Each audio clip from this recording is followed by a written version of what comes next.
আমি পডকাস্ট ছেড়ে চলে যাব, আমি আর থাকবো না। ফার্স্ট টাইম রুয়েট ছেড়ে আসছি। রুয়েটে চান্স পাইছিলা? এটা করলে পরে আবার পুলিশে ধরে নিয়ে যাবে না তো, যে প্রশ্ন ফাঁস করতেছি আমরা?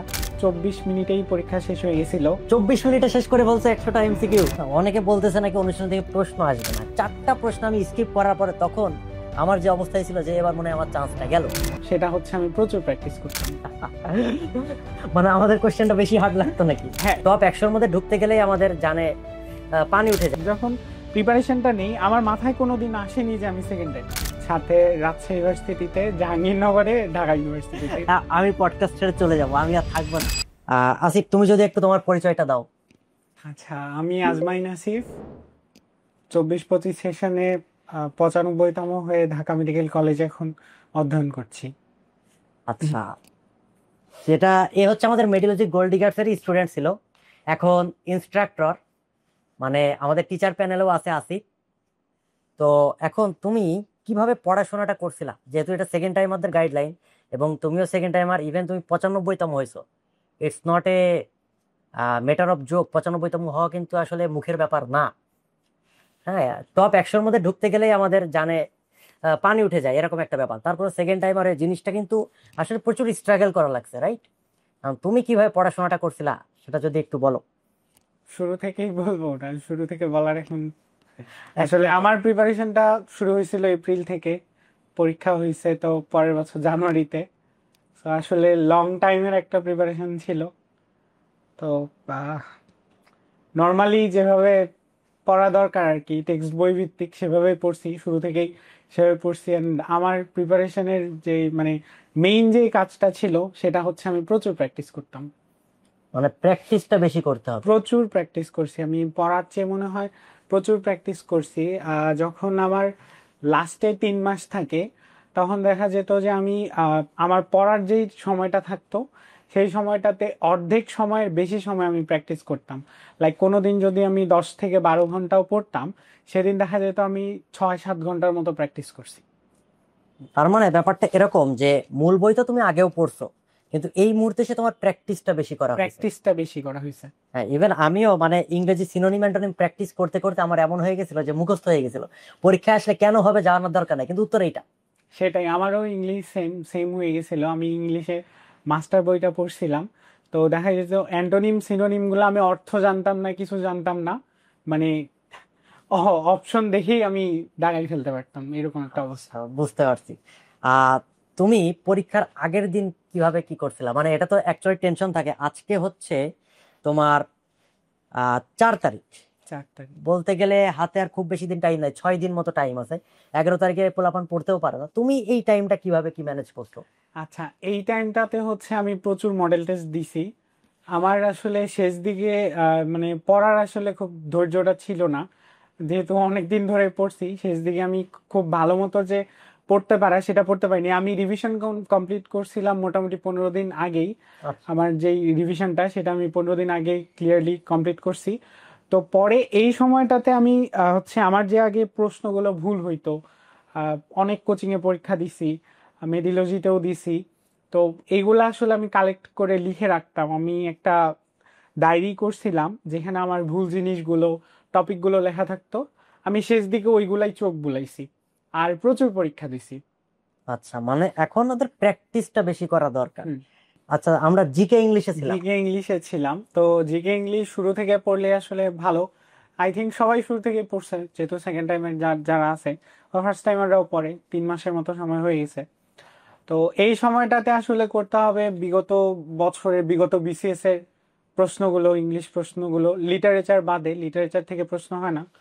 সো বিগত যে বিসিএস এর প্রশ্নগুলো, মেডিকেল ডেন্টালে আসা প্রশ্নগুলো এবং বিভিন্ন বিশ্ববিদ্যালয়ে আসা প্রশ্নগুলো, এগুলো দেখলে এখন এনাফ আমি মনে করি, কারণ যেহেতু সময় বেশি নাই আর। জিকে ইংলিশটা এইভাবে পড়া উচিত আসলে, বিগত বছরের প্রশ্নগুলা আর বিসিএস এর কোশ্চেন গুলা দেখলে। আর জেনারেল নলেজ একটু রিসেন্ট টাইমে ঘটে যাওয়া ঘটনাগুলো দেখলে ভালো, স্পেশালি ইন্টারন্যাশনাল। ইন্টারন্যাশনাল গত বছর নতুন অ্যাড হয়েছে, হুম। এবং দেখা গেছে যে ইন্টারন্যাশনালের বেশিরভাগ প্রশ্নই যেগুলো আসছে সব রিসেন্ট প্রশ্নই বেশিরভাগ আসছে। সো আচ্ছা। রিসেন্ট ঘটনাগুলো নিয়ে একটু, রিসেন্ট ঘটনাগুলো জেনে আর কি হলে যাওয়া ভালো। আচ্ছা, এই জেসমিন কোশ্চেন করছে যে মডেল টেস্টে এভারেজ কেমন মার্ক পাইতা তুমি? আচ্ছা, মডেল টেস্ট অফলাইনে যেগুলো দিতাম সেগুলোতে মোটামুটি 90+ পেতাম শেষ দিকে এসে। 90+? 90+ পেয়েছি, বাট মেডিলজির যে ব্যাচগুলো অনলাইনে এক্সাম দিতাম শেষে, এখানে কিছুটা কম আসতো, 80 82 এরকম আসছে। মানে আমাদের কোশ্চেনটা বেশি হার্ড লাগতো নাকি? হ্যাঁ, একটু বইয়ের ভেতর থেকে মেডিলজির প্রশ্নগুলো করা হতো, এটা এটা খুব ভালো যে আমার মানে পড়া আরো ভালো হতো, বইয়ের ভেতর থেকে বইয়ের ইনফরমেশন গুলো আরো ভালো মতো জানা হতো। মানে আমরা কয়েকটা অ্যাটিপিক্যাল কোশ্চেন দিতাম, মানে এইটা আসলে যাচাই করা যায় যে তোমার আসলে সিলেবাসটা কেমন কমপ্লিট হয়েছে, তোমার রিভিশনটা ভালো হয়েছে কিনা মানে এটা। বইয়ের যেখান থেকে প্রশ্ন হোক যেন পারা যায়, মেডিলজি কোশ্চেনটা এরকম করে আর প্রিপারেশনটা খুব ভালো হয়। শুনে ভালো লাগলো। এখন এই যে অনুশীলনী রিভিশনটা দিবে নাকি মেইন বুক, এটা তোমার কি অভিমত যে অনুশীলনী আসলে পড়া উচিত কিনা? অবশ্যই অনুশীলনী পড়া উচিত, কারণ বিগত 4 5 বছরের প্রশ্ন দেখলে আমরা মানে পুরো অবাক হয়ে যাই যে অনুশীলনী থেকে এত এত প্রশ্ন। আর অনুশীলনীটা এখন ভালো মতো রিভাইজ করা উচিত। সাথে যে মেইন বই বাদ দিতে হবে এরকম না, মেইন বইটা একবার পড়ে তারপর অনুশীলনীগুলো ভালো মতো প্র্যাকটিস করা উচিত আর কি। আর অনুশীলনী থেকে প্রশ্ন আই থিঙ্ক এবছরও আসবে। না, অনেকে বলতেছে নাকি অনুশীলন থেকে প্রশ্ন আসবে না, কিন্তু এইখানে একটা ব্যাপার, অনুশীলনের প্রশ্ন কিন্তু বইয়ের মধ্য থেকেই করা হয়। হুম। তাহলে একটা চ্যাপ্টার থেকে যে কোশ্চেনটা দিবে সেটা অনুশীলনী সলভ করলেই তো বোঝা যায় এই চ্যাপ্টারে কি কি অবশ্যই। টপিক গুলো আছে। তো অনুশীলন থেকে কোশ্চেন আসুক আর না আসুক, এটা আসলে করা উচিত, আমারও যেটা আচ্ছা, মনে হয়। অনুশীলনীর ব্যাপারটা আমি বলি, আমি আসলে অনুশীলনীকে অন্যরকম ভাবে পড়তাম না, আমি প্র্যাকটিস মোডে পড়তাম, মানে আমার বইয়ের পড়াটা পড়তাম, বাট অনুশীলনীটা আমি প্র্যাকটিস মোডে পড়তাম আর কি, যে আমি এটা প্র্যাকটিস করতেছি। আর বোর্ড এমসিকিউ, এই যে হ্যাঁ, বোর্ড এমসিকিউ শেষ দিকে আমি করছি, ইভেন কমনও পাইছি, আমি শুরুতেও করছি। বোর্ড এমসিকিউ গুলোও করা ভালো, বইয়ের পেছন দিকে যে বোর্ড এমসিকিউ গুলো আছে, মানে যতগুলো দেওয়া আছে আর কি এইচএসসি বোর্ড কোশ্চেন গুলো, হুম, সেগুলো করা ভালো। দেখছো এ কিন্তু একটা কথা বলছে যে বোর্ড এমসিকিউ সে প্র্যাকটিস করছে এবং কমনও পাইছে। দ্যাট মিনস বোর্ড এমসিকিউ এর গুরুত্ব এবং অনুশীলনের গুরুত্ব কিন্তু তোমরা আসলে বুঝতে পারছো যে কি করা উচিত। হ্যাঁ, প্রশ্নের মধ্যে সে উত্তরের সাথে সাথে বলে দিছে কমন পাইছে, এইটা একটা ব্যাপার। তারপর বোর্ড কোশ্চেনও তুলে দেয়, হ্যাঁ, আসলে এটা আমরা কোশ্চেনও বুঝলাম। দেয়, ইভেন কোচিং এর পরীক্ষাগুলো দিতাম, ওইগুলোতেও দিত। আচ্ছা, জিকের ব্যাপারটা যদি আলাদা করে কিছু বলতে চাও যে জিকেটা কিভাবে কি করা উচিত? জেনারেল নলেজের যেহেতু এখন 2টা পার্ট, সেই সাথে এই বছর নতুন আরো একটা টপিক অ্যাড হয়েছে, মানবিক গুণাবলী। মানবিক গুণাবলী। তো দেখা যাচ্ছে যে জেনারেল নলেজ যেভাবে পড়ছে আর কি সবাই, সেভাবে রিভিশন দিতে বলবো, মানে পড়াটাই রিভাইজ দিতে বলবো যতটুকু পড়ছে। আর সেই সাথে এই যে বললাম বিসিএস এর প্রশ্নগুলো, তারপরে হচ্ছে বিভিন্ন ভার্সিটিতে আসা প্রশ্নগুলো, আসলে প্রশ্ন মানে পুরাতন প্রশ্ন হলে ওইগুলোই রিপিট হয়। যদি বিগত 4 5 বছর বা আরো প্রশ্নগুলো দেখা যায় যে জেনারেল নলেজ প্রশ্নগুলো রিপিটই হয়। এবং আরেকটা মজার ব্যাপার হচ্ছে যে ইন্টারন্যাশনাল যে টপিকগুলো, আমার মনে হয় এবারও রিসেন্ট যেই ইনসিডেন্ট গুলো ঘটে যাচ্ছে সেগুলো থেকেই আসার সম্ভাবনা বেশি। মানে রিসেন্ট ইনসিডেন্ট গুলা একটু দেখে যাওয়া হুম, দরকার এদের তো। দেখে হলে যাওয়া উচিত, বুঝতে আমি পারছি। মনে করি। আহ তুমি তোমার টাইমে যেভাবে প্রিপারেশনটা নিছো, এখন এই মুহূর্তে তো ওদের সেভাবে প্রিপারেশনটা নেওয়া অ্যাকচুয়ালি পসিবলও না বলা যায়, হাতে আছে আর 6 দিন। এই 6 দিন এরা সেকেন্ড টাইমার হিসেবে কিভাবে কি করা যায়? আচ্ছা, এই 6 দিন আমার সাবজেক্ট হচ্ছে কয়টা, আহ, 5টা। হ্যাঁ, তো 5টা সাবজেক্ট আমি বলবো যে প্রত্যেক দিন একটা করে রিভাইজ দিতে। ওকে। এভাবে করলে আমার মতে ভালো হয়, যে একটা সাবজেক্ট যখন আমি ধরবো, যে লাইক আজকে আমি বায়োলজি পড়বো, তো বায়োলজি পড়লে জুলজি বোটানি হুম। দুইটা প্রথমে আমি পড়বো হচ্ছে, দাগানো লাইনগুলো পড়ে শেষ করবো একবার। দাগানো লাইনগুলো করার পরে আমি হচ্ছে অনুশীলনীর যে প্রশ্নগুলো, বোটানি জুলজিও কিন্তু অনুশীলনী থেকে বেশ ভালোই আসে। অনুসরণ থেকে। হ্যাঁ, তো সেই ক্ষেত্রে হচ্ছে কোনো একটা বইয়ে যদি সবগুলো অনুশীলনী প্রশ্ন থাকে সেটা ভালো। আর আমি করতাম, আমার সবগুলো বই ছিল, বাজারে যতগুলো বই আর কি আছে সবগুলোই আমার কাছে ছিল। তা আমি আসলে বইগুলোতেই করতাম আর কি। আমি প্রথমে ওএমআর এ করে ফেলতাম শুরুর দিকে যখন করছি, বাট শেষ দিকে এসে এই যে 6 7 দিন ছিল তখন আমি বইয়ে দাঁড়াইতাম আর কি। তো দুই একটা ভুল হইলে মার্ক করে রাখছি, সেটা পরীক্ষার 2 দিন আগে দেখছি। তো এভাবেই আর কি নেওয়া উচিত। এরকম করে একটা সাবজেক্ট আমি বললাম প্রথমে দাগানো লাইনগুলো পড়ে ফেলতে, তারপরে হচ্ছে যেহেতু আই থিঙ্ক যে পড়া হয়ে গেছে, এতদিন 3 মাস পড়ছে কেউ, কেউ যারা সেকেন্ড টাইম প্রিপারেশন নিচ্ছে অনেকদিন পড়া হয়ে গেছে, সো টেনশনের কিছু নাই। তো প্রথমে করতে হবে যে দাগানো লাইনগুলো পড়ে ফেলবো, দেন কাজ হচ্ছে আবার এই যে অনুশীলনী প্রশ্নগুলো, তারপরের কাজটা হচ্ছে এই যে বিভিন্ন মানে বোর্ডের প্রশ্নগুলো। আর অনুশীলনীর প্রশ্নে বোর্ডগুলো ইনক্লুড করা থাকে, বাট শেষ দিকে আরো কিছু এক্সট্রা প্রশ্ন আছে, সেগুলো করতে বলবো। আর সেই সাথে যে মেডিকেল অ্যাডমিশন বা ডেন্টাল অ্যাডমিশনে আসা প্রশ্নগুলো, এগুলোও খুব গুরুত্বপূর্ণ, দেখা যায় রিপিট হয়। আর প্র্যাকটিস করলে তো ভালোই। আর এটাই বলবো, আর আর এক্সট্রা কিছু করার আসলে প্রয়োজন পড়ে না এখন। আরেকটা জিনিস বলবো, যারা সেকেন্ড টাইমার ওদের করা উচিত আর কি, এই যে আলিম স্যার আজিবুর স্যারের বক্স গুলো একটু দেখে যাওয়া উচিত। মানে আলিম স্যার এবং আজিবুর স্যার বক্স গুলা প্র্যাকটিস করা উচিত। প্র্যাকটিস না আর কি, একটু দেখে যাওয়া উচিত, কারণ সত্য মিথ্যা টাইপের প্রশ্নগুলো আসলে আসলে ওইখান দেখা থেকে যাবে আসে। যে আপনার সেশনেই আসছে। হ্যাঁ হ্যাঁ, আমাদের টাইমেই তো আসছে। হ্যাঁ, ওই ইভেন session- আমার পরীক্ষার টাইমে সেট তো আলাদা থাকে। পরীক্ষার সময় আমি মাঝখানে বসছি, এই পাশে একটা ছেলে বসছে, এই পাশে একটা মেয়ে বসছে। প্রশ্ন দেখার পরে ওর প্রশ্নের দিকে একটু তাকাইলাম, সাইলেন্ট এক্সপেল হয়তো করে এরকম একটা ব্যাপার ছিল, যার কারণে আর তাকাইতে পারি নাই। প্রশ্নের দিকে তাকায় দেখি ওর প্রশ্নে ফার্স্টে কেমিস্ট্রিটা দেখে তো ভাবলাম আমি পারি, ভালো কথা। তা আমি দাগানো শুরু করব। আমার প্রশ্ন দেখি প্রথম প্রশ্ন বায়োলজি, এবং সেটা আমি পারি নাই। আচ্ছা, সেকেন্ড প্রশ্ন, সেটা বায়োলজি, পারি নাই। পাশের কোশ্চেনটা দেখলাম ওর প্রথম প্রশ্ন ইংলিশ, ওটা তো পারি, সমস্যা নাই। তারপরের প্রশ্ন দেখলাম 3 নম্বর প্রশ্ন বায়োলজি, পারি নাই। 4 নম্বর প্রশ্ন দেখলাম বায়োলজি। 4টা প্রশ্ন আমি স্কিপ করার পরে তখন আমার যে অবস্থায় ছিল যে এবার মনে হয় আমার চান্সটা গেল, যে সেকেন্ড টাইম হয়তো আমি প্রিপারেশন নিব। ওইখানে বসে বসে আমি চিন্তা করতেছি এর পরের দিন হয়তো বিউপির পরীক্ষা, তার পরের দিন হয়তো এই জায়গায় পরীক্ষা, ফর্ম টর্ম তুলতে হবে। কিন্তু পরে দেখছি 4টা কোশ্চেন পারার পরে যে পারি নাই, স্কিপ করার পরে পরের প্রশ্ন আসছে ফিজিক্স, এবং সেটা অনুশীলনী থেকে তুলে দিছে। এবং সেটা দাগানোর পরে একটু আস্তে আস্তে যখন পারা শুরু করলাম, বললাম যাক, কয়েকটা স্কিপ গেছে তো যাক, প্যানিকটা অ্যাটাক হয় নাই।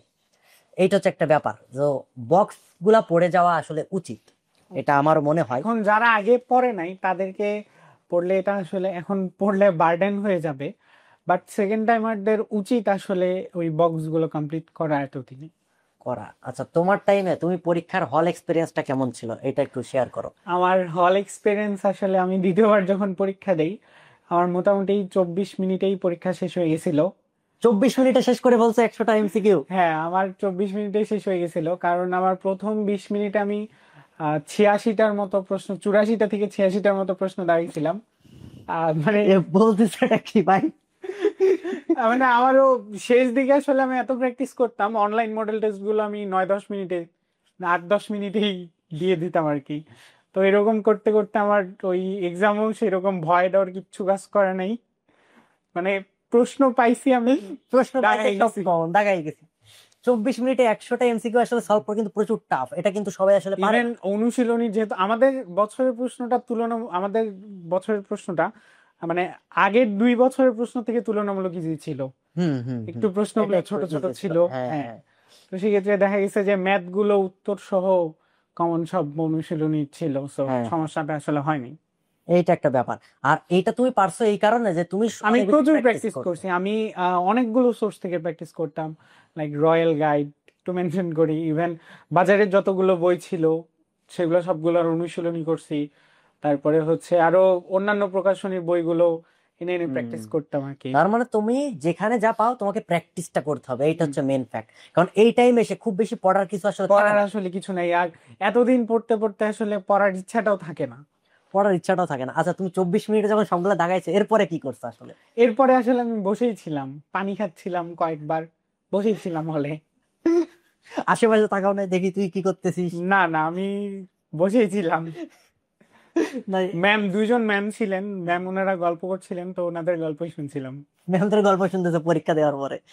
আচ্ছা, ব্যাপারটা এরকম, তুমি যখন পরীক্ষার হলে ঢুকতে যাইতেছো একজন সেকেন্ড টাইমার হিসেবে, এই মুহূর্ত আজকে থেকে 6-7 দিন মোটামুটি এরা সবসময় একটু প্যানিক অ্যাটাকেই থাকে, হতাশ থাকে যে আসলে সে পারবে কিনা। বিগত বছরে সে একবার চান্স পায় না, একটা ট্রমা কিন্তু কাজ করে। আই থিঙ্ক তোমার হয়তো কাজ করছিল, কি হচ্ছিল আসলে আমি সব সময় চিল থাকার চেষ্টা করছি, পজিটিভ থাকার চেষ্টা করছি। আর মানে আমি কোনোভাবেই প্যানিক করি নাই আর কি, মানে আমি চিল ছিলাম, আগের দিন পর্যন্ত চিল ছিলাম।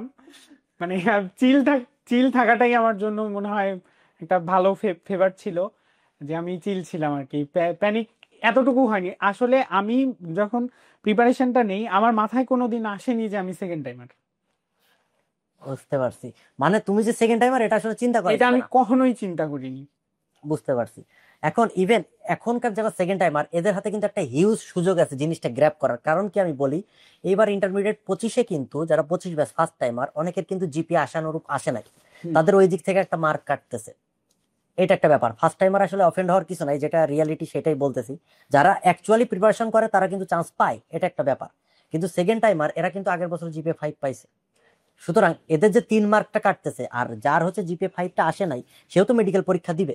সবাই কিন্তু মোটামুটি একটা ব্যালেন্স স্টেজে আছে। তো হুম। এই সুযোগটা আসলে গ্র্যাব করা দরকার সেকেন্ড টাইমে চান্স পাওয়াটা মানে আমি বলবো যে তুলনামূলক সহজ, কারণ 3 মাস কেউ পড়ছে, সেকেন্ড টাইমে তো হিউজ পরিমাণে একটা সময় পড়ার জন্য থাকে। হুম হুম হুম।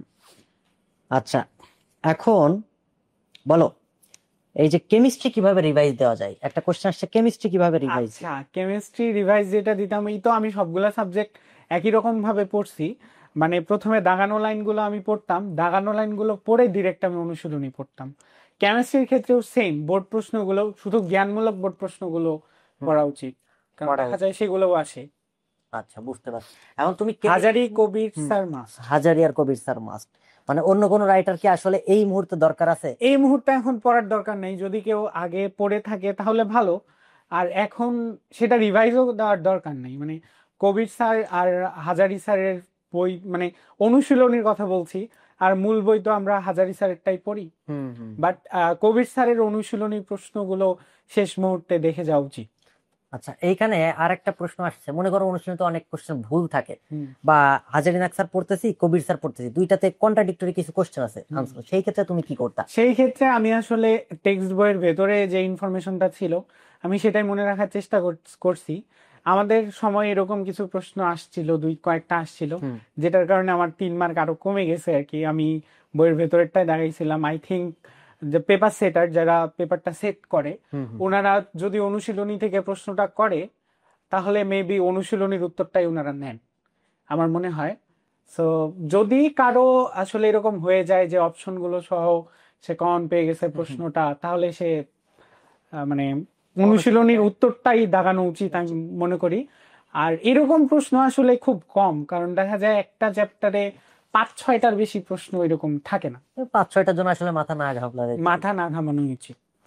আর ফিজিক্স নিয়ে যদি কিছু বলো, ফিজিক্সটা তুমি কিভাবে পড়ছিলা বা কিভাবে কি করা আচ্ছা, উচিত? ফিজিক্স আসলে আমি প্রথমে এই তো দাগানো লাইন পড়ছি, দাগানো লাইন পরে অনুশীলনী করছি। আর ফিজিক্সের অনুশীলনীতে জোরটা বেশি দেওয়া উচিত আর কি। ফিজিক্সের অনুশীলনীতে জোরটা বেশি দিতে হবে, কারণ জোরটা অনুশীলনী বেশি, থেকে কমন অনুশীলনী আসে। থেকে অনেক বেশি ম্যাথ গুলো চলে আসে। বুঝতে পারছি। মানে এইখানে একটা জিনিস কি খেয়াল করছো, এখানে যত পরিমাণ আমরা লাইভটা করতেছি, লাইভের মধ্যে প্রায় 10 থেকে 12 বার অনুশীলনী আর এমসিকিউ প্র্যাকটিসের কথা বলা হয়েছে। তার মানে কি এখানে প্র্যাকটিসটা বেশি ইম্পর্টেন্ট। এই টাইমে আসলে প্র্যাকটিস করা ছাড়া তো এদের আর কিছু নাই। না, পড়ার মতো এখন সেরকম কিছু আচ্ছা, নেই। অনেক সময় দেখা যায় যে ফ্যামিলি স্ট্রাগল একটা ব্যাপার থাকে, অনেক সেকেন্ড টাইমার আমি জানি, সেকেন্ড টাইমারদের সাথে বিগত বছরগুলোতে কথাবার্তা হয়েছে যে ফ্যামিলি সাপোর্ট একটা বড় ইস্যু, প্লাস তার নিজেরই একটা ভেঙে পড়া কাজ করে যে না, আমার কি চান্স হবে নাকি হবে না, গতবার আমি চান্স পাই নাই। হ্যাঁ, তুমি তো চিল থাকছো, ঠিক আছে, তুমি 24 মিনিটে পরীক্ষা দিচ্ছ, এটা আমি নিজেও পারি নাই পরীক্ষা দিতে। হ্যাঁ, আমার যখন পরীক্ষা হয় তখন বলে যে বাকি আছে আর 10 মিনিট, তখন দেখি আমার মাত্র দাগানো হয়েছে 86টা। এখন 86টা দাগাইলে আমার চান্স হবে কি হবে না আমি তো নিজেও জানি না, প্রশ্ন হয়েছে কঠিন, কাটমার্ক কি হবে, এটা একটা ব্যাপার। তুমি একটা লিজেন্ড, ঠিক আছে, তো এই জিনিসটা কিভাবে কন্ট্রোল করা উচিত বলে মনে হয়? যে সবাই তো আসলে আসলে চিল থাকলেও থাকতে পারে না। চিল থাকতে হবে, কারণ পরীক্ষা ভালো দিতে হলে অবশ্যই চিল থাকতে হবে। আরেকটা ব্যাপার বলবো, আমি আমারও মাঝে মাঝে একটু মন খারাপ হতো যে চান্স হবে কিনা। কখনো মনে করতাম না যদিও যে সেকেন্ড টাইমার আমি না, বাট ছিলাম তো সেকেন্ড টাইমার, কখনো মাথায় হিট করতো। তো যখনই আমার আসলে মনে হইতো যে আমি পারবো কিনা, তখনই আমি করতাম 100 মার্কসের একটা মডেল টেস্ট নিয়ে বসে যেতাম। হুম ওইটা যখন আমি পরীক্ষাটা দিতাম, হুম। দেখতাম ভালো করছি, তখন আমার মধ্যে একটা কনফিডেন্স চলে আসতো। মানে আমি আমার কনফিডেন্সটা এভাবে বুস্ট আপ করছি যে, মানে যখন আমি কনফিডেন্স পাচ্ছি না, যে আমার মনে হচ্ছে আমার দ্বারা হবে কি হবে না, হুম। তখন আসলে আমি পরীক্ষা দিতাম। আচ্ছা, মানে নিজেকে যাচাই করার জন্য যখনই হতাশ হচ্ছ, মানে ব্যাপারটা কি, ও খুশি হইলে পরীক্ষা দেয়, ও হতাশ হইলেও পরীক্ষা দেয়, যে আমি তো খুশি আছি, আমি তো পারি, পরীক্ষাটা দিয়ে দেখি কেমন। আর হতাশ হয়ে গেছি, দেখি পরীক্ষাটা দিয়ে আসলে চান্স হবে কিনা। হ্যাঁ, যখন পরীক্ষাটা দিতাম আমার ভালো লাগতো যে না, পারতেছি, আমার প্রিপারেশনটা ভালো হয়েছে। ওই যে গাজী আজমল স্যারের পরিপাক অধ্যায়ে একটা কথা ছিল অবেসিটিতে, যে কিছু মানুষ খুশি হইলে খাওয়া দাওয়া করে, কিছু মানুষ আছে ক্লান্ত হইলে হতাশ হইলে দুঃখেও খাওয়া দাওয়া শুরু করে। তো তোমার কাজ ছিল পরীক্ষা দেওয়া, এইটাই। আচ্ছা, তুমি এইটা বলো যে এই টাইমে আসলে জিকে নিয়ে ওই রিসেন্ট ক্যাপসুল, অনেকে বলছে রিসেন্ট ক্যাপসুল পড়লেই হবে কিনা? হ্যাঁ, ওইগুলো আসলে পড়া উচিত, একটু রিডিং পড়ে যাওয়া উচিত, রিডিং পড়ে যায়, এক নজরে রিডিং মানে দিয়ে এক যাও। নজরে দেখে যাওয়া উচিত এই জিনিসগুলো। আর শেষ দিকে আমাদের মেডিলজি থেকেও কিছু ফারিয়া আপু মেবি হুম হুম কিছু হুম কন্টেন্ট দিছে। দিছিলেন, তো ওইখান থেকে আসলে কমন পড়ছিল সম্ভবত, মানে রিসেন্ট টপিক ছিল তো, হ্যাঁ হ্যাঁ হ্যাঁ, রিসেন্ট গুলো থেকেই। বুঝতে পারছি। তার মানে আমরা পরীক্ষার আগে যেসব ক্লাসগুলো নিয়েছি সেখান থেকে আসলে কমন পড়ছে। এটা করলে পরে আবার পুলিশে ধরে নিয়ে যাবে না তো যে প্রশ্ন ফাঁস করতেছি আমরা। তার মানে শেষ টাইমে আমাদের পরীক্ষাগুলো আসলে দেওয়াটা জরুরি। জরুরি। আসলে মেডিকেলের প্রশ্নটা দেখলে, মানে আগের বছরে যে এরকম প্রশ্নগুলো হতো, যে সবগুলো প্রশ্ন আসলে কমনই থাকতো, মানে অপশন সহ দেখা যেত কিছু কিছু প্রশ্ন, মানে বেশিরভাগ প্রশ্নই কমন চলে আসতো। বুঝতে পারছি। আচ্ছা, এই টাইমে মডেল টেস্টে কিরকম মার্ক পাওয়া আসলে উচিত? তুমি তো 90 পাইতা, এটা হচ্ছে একটা ব্যাপার, মানে তোমার কথা আমি বলবো না, কিন্তু অ্যাজ এ আমার সেকেন্ড মতে টাইমার। যদি প্রশ্নটা খুব বেশি কঠিন থাকে, স্ট্যান্ডার্ড থাকে, অ্যাটলিস্ট 75 পাওয়া উচিত, কারণ এতদিন ধরে 75 পড়ে 75 বা 70+ মার্কস পাওয়া উচিত। 70 প্লাস পাওয়া উচিত, কারোর মার্ক যদি 70 60 থেকে 70-এর মধ্যে থাকে বা এর আশেপাশে ঘোরা। মানে হতাশ হওয়ার কিছু নাই আসলে, যে কোচিং এর পরীক্ষাগুলোই তো মূল পরীক্ষা না। হুম হুম হুম সেটা একটা কথা, যে কোচিং এর পরীক্ষাগুলোই মূল পরীক্ষা না। তো মূল পরীক্ষায় ভালো পারফর্ম করে আসতে পারাটাই হচ্ছে ব্যাপার, এই জন্য কুল থাকতে হবে। মার্কস যেরকমই আসুক, হুম। শেষ মুহূর্তের পড়াটা একটু ভালো মতো দিয়ে যেতে হবে। অনুশীলনীগুলো যদি সেখান থেকেও কমন পড়ে যায়, দেখা যায় যে কারো মার্কস আরো বেশি চলে আসতে পারে, সো হতাশ হওয়ার কিছু নেই, চিল থাকতে হবে। চিল থাকতে হবে, মেন কথা চিল থাকতে হবে। চিল থেকে তোমরা আবার 24 মিনিটে 100টা টাকায় দিয়ে এসো না, এটা হচ্ছে তোমাদের দ্বারা পসিবল না, এটা আমি জানি। যারা অতিরিক্ত এক্সট্রাঅর্ডিনারি তারা পারে, এ হচ্ছে একটা এক্সট্রাঅর্ডিনারি। হ্যাঁ, জাতীয় মেধায় 95তম হয়েছে, মানে বুঝো সেকেন্ড টাইমার হিসেবে একটা জোস একটা পরীক্ষা দিছে ছেলে। আচ্ছা, তুমি এই কথাটা বলো যে একজন প্রশ্ন করছে ইংলিশ নিয়ে কিছু বলো, তুমি ইংলিশ প্রিপারেশনটা আসলে কিভাবে নিছো? আমার ইংলিশ প্রিপারেশনটা শুরু হয়েছিল এপ্রিলের থেকেই। মাস্টার যে বইটা, হুম। সেই বইটা দিয়ে আমার প্রিপারেশন, আমি ওই বইটা মানে উড়াধুরা প্র্যাকটিস করছি আচ্ছা, 3 বার। বুঝতে পারছি। মানে 3 বার আমি সবগুলোই প্র্যাকটিস করছি আর কি, প্রত্যেকটা প্রশ্ন হুম 3 বার আমার প্র্যাকটিস করা হয়েছে। আর 3বার। সেইখানে যে ঝামেলাটা হইতো, যে আপনার এই যে অ্যান্টোনিম সিনোনিম গুলো আমি পারতাম না, আমি শুরুর দিকে যখন আস পরীক্ষা দিতাম আস কিছুই পারতাম না। সিনোনিম অ্যান্টোনিম আমার দ্বারাও জীবনে তো হয় নাই। দেখা যেত যে মানে ওই যে মাস্টারের যেই প্রশ্নগুলো, হুম হুম ওইগুলো আমি করতাম, দেখা যাইতো কোচিং এর অফলাইন অনলাইন কোচিং যত যেখানে প্রশ্ন আসতো সব পেরে যাইতাম, সব ওইগুলাই আসতো, বুঝতে পারছি। অপশন সহ কমন। আচ্ছা আচ্ছা, মানে হুবহু কোশ্চেন কমন চলে আসতো। মেডিকেলে কি এমন কোশ্চেন মানে কমন পাইছো হুবহু? হ্যাঁ অবশ্যই, মাস্টার থেকে আমি মোটামুটি 12-13টার মতো প্রশ্ন পাইছি 15টার মধ্যে। বুঝতে পারছি। আচ্ছা, এই মুহূর্তে এসে মানে জিকে এবং ইংলিশ, বিসিএস, ভার্সিটি, এইগুলো সলভ করার গুরুত্বটা আসলে কতটা? অনেক বেশি, অনেক বেশি, কারণ দেখা যায় যে মোটামুটি না খুব কম আসলেও 60-70% প্রশ্ন এগুলো থেকেই আসে, আচ্ছা, এই পরিমাণটা আসলে কম না। পরিমাণটা কম। আচ্ছা, কিছু কিছু আসছে, মনে করো যে কেমিস্ট্রির কথাই যদি বলি, যে হাজারিনাক স্যারে একটা লাইন আছে, এখন ওই দাগানো লাইনটা আসলে ইম্পর্টেন্ট কি ইম্পর্টেন্ট না, বা তোমার রিভিশনটা হয়েছে কিনা, এটা তুমি কিভাবে বুঝতা যে না আসলে আমার পড়াটা ভালো হয়েছে? অনেকে আছে সেকেন্ড টাইম নিজেদেরই ধরতে পারে না যে না আমার আসলে পড়া হয়েছে কিনা। এই যে একজনকে বলতেছে যে আমি আসলে পড়তেছি কিন্তু মনে থাকতেছে না, তা ও কেমনে বুঝলো ওর মনে আচ্ছা, থাকতেছে না? এটা আসলে অ্যাক্টিভ রিকল করা উচিত। আমি আসলে যতটুকু পড়তাম ততটা আসলে নিজে নিজে বলার চেষ্টা করতাম আর কি। আচ্ছা আচ্ছা, মানে কিভাবে? এটা মনে করো একটা বই তুমি পড়তে। লাইক আমি একটা পেজ পড়লাম, একটা পেজের যতগুলো দাগানো ইনফরমেশন আছে, দুইটা মানে একটা পেজ পড়া হয়ে যাওয়ার পর সেটা আমি নিজে নিজে একটু রিকল করার চেষ্টা করতাম, এভাবে প্রত্যেকটা পেজ আমি পড়তাম আর কি। তো শেষ দিকে এসে এটা করা পসিবল না এখন, পসিবল, যেহেতু সময় নাই, এখন জাস্ট দেখে যেতে হবে। দেখে যাইতে হবে, এখন জাস্ট দেখে চলে যাইতে হবে। এখন এই 6টা দিনে এদের আসলে কি করা উচিত? তোমার মতো তো লিজেন্ড না। না, আমাদের মোটেও লিজেন্ড না, আমি পরিশ্রম করছি, এটা সত্য যে আমি পরিশ্রম করতে, করছি। হ্যাঁ, পরিশ্রম করলে তার ফল তুমি অবশ্যই পাবা। যে পরিশ্রম করছে তাকে ফল অবশ্যই উপরওয়ালা দেয়, এটা তো তুমি তার জলজ্যান্ত উদাহরণ। হ্যাঁ, এইটা একটা ব্যাপার। এখন এরা কি করতে পারে এই 6টা দিন আসলে? মনে করো কালকে 5 তারিখ, 5 তারিখে সে কি করবে? একটা কমপ্লিট যদি গাইডলাইন তুমি বলতে চাও, আচ্ছা, এই কি তো করা উচিত? প্রথমে বললাম যে চ্যাপ্টার মানে সরি সাবজেক্ট গুলো আমাদের যেহেতু 5টা সাবজেক্ট, তো হুম। এটা আসলে দুইবার রিভাইজ দেওয়া যায় এই সময়টাতে। বায়োলজি, ফিজিক্স, কেমিস্ট্রি মেইন ধরে, সাথে জিকে ইংলিশ। মানে আমি প্রথম দিন যদি বোটানি জুওলজি রিভাইজ করি, সাথে জিকে ইংলিশ হুম হুম হুম। ধরেন যে বিসিএসটা পড়ে ফেলবো। আচ্ছা। নেক্সট দিনে কেমিস্ট্রির সাথে আমি হচ্ছে ওই যে মেডিকেল ডেন্টালে আসা ইংলিশ গুলো পড়বো। হুম হুম। পরের দিন ফিজিক্স খুব তাড়াতাড়ি হয়ে যায় পড়া। এখন দেখা যায় যে একটা চ্যাপ্টার পড়তে 7-8 মিনিটেও হয়ে যায় দাঁড়ানো, ফিজিক্স হুম খুব হুম। কম। ফিজিক্স খুব কম, তো এবং মার্কও তো কমাই দিছে, 15 মার্ক এখন। এবছর আরো কমে গেছে। তো ওইটা একদিন পড়ে ওইটার সাথে আসলে কি বলবো, মানে জিকে ইংলিশের যে ভার্সিটির প্রশ্নগুলো আছে হুম হুম। ওইগুলো একটু বেশি, তো আচ্ছা ফিজিক্সের সাথে ওইটা করা যায়। এটা 3 দিনে করে পরের 3 দিনে আবার এটা রিপিট করলে আমার মনে হয় ভালো।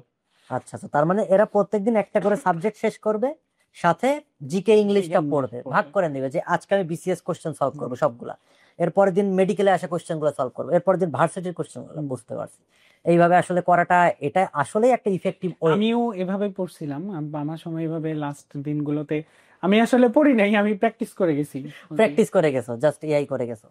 আচ্ছা, তুমি তো পড়াশোনা করছো, এখন ঢাকা মেডিকেলে পড়তেছো।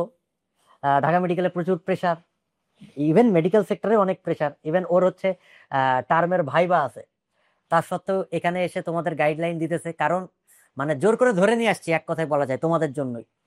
তুমি আমাকে একটা কথা বলো, মনে করো যে পরীক্ষাটা দিতেছো, পরীক্ষা দেওয়ার পর যখন বাইরে বের হইছো, তখন তোমার আসলে কি মনে হয়েছে, যে আসলে চান্স হবে কি হবে না? নাকি যেমন আমি পরীক্ষায় প্রথম 4টা এমসিকিউ না দাগাইতে পারার কারণে আমি ভাবছিলাম যে এর পরের দিন মনে হয় বিওপি পরীক্ষা, আচ্ছা মেডিকেলের পরের দিন, ওই দিন বিকাল বেলায় ছিল আমার হচ্ছে আর্মি মেডিকেলের পরীক্ষা, বললাম তাহলে পরীক্ষাটা দিতে যাইতে হবে। মানে এরকম একটা চিন্তা ভাবনা পরীক্ষার হল থেকে একটা সেট আপ হয়ে চলে আসছিল, এরকম একটা ব্যাপার। তোমার কি মনে হয়েছিল? আসলে আমার ব্যাপারটা বলি, আমি আসলে ফার্স্ট টাইমে রুয়েট ছেড়ে আসছি। রুয়েটে চান্স পাইছিলা? যেহেতু আমি না, এরে আসলে পডকাস্টে আনারই উচিত হয় নাই, নিজেরই লজ্জা লাগে। রুয়েট ছেড়ে আসছি। আমার So, নিজেরই মানে আমার লজ্জা লাগছে। টার্গেট ছিল, যেহেতু দ্বিতীয়বার আমার ফ্যামিলির ইচ্ছা ছিল যে আমি মেডিকেলে পড়তে হবে, হুম তো আমার টার্গেটই ছিল যে ডিএমসিতে। এই জন্য আমি মানে যা পাইছি সামনে হুম। পড়ে গেছি, প্র্যাকটিস করে গেছি শুরু থেকে। হ্যাঁ। তো আমার মানে ইচ্ছা ছিল যে ঢাকার 3টার একটাতেই থাকার। তো বের হয়ে মনে হচ্ছিল 3টার একটাতে হয়তো হবে। আরে সেরা সেরা সেরা। তুমি এর আগে কোথায় কোথায় চান্স পাইছিল বলো, নাকি শুধু রুয়েটে? না, আমি ইঞ্জিনিয়ারিং সিগারেট। সিগারেটে চান্স পাইছিলাম, সাথে রাজশাহী ইউনিভার্সিটিতে, জাহাঙ্গীরনগরে, ঢাকা ইউনিভার্সিটিতে। আমি পডকাস্ট ছেড়ে চলে যাব, আমি আর থাকবো না। মানে যেখানেই পরীক্ষা দিছিলাম আর কি হয়ে গেছিল।